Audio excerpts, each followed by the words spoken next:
press. Thank you for specifying. Right, David Ferry. He'd like you to talk to us about what it means to you to actually be the first woman to medal in 3 events at the Olympics. What? That's his question. Maybe we need to fact check it, Am but I he's the probably correct. There's Michaela Schifrin definitely has medaled in 3 events. In freestyle. In freestyle, understood. Wow. I mean, here's the thing. It's all about representation because extreme sports, we all know, are heavily dominated by men, and stereotypically, it has not had the kind of representation and sporting equity that it should.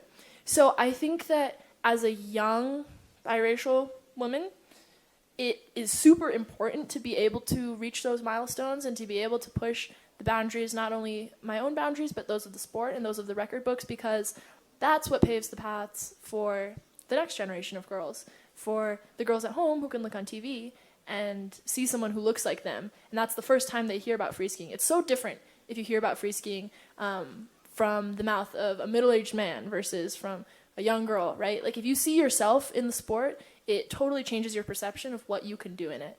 So if a girl sees what I did and she's like, wow, Eileen can do all 3 events. You don't have to pick one. And she can go to school on the side and work in the fashion industry and do all these other little side hobbies because she wants to. Then I can too.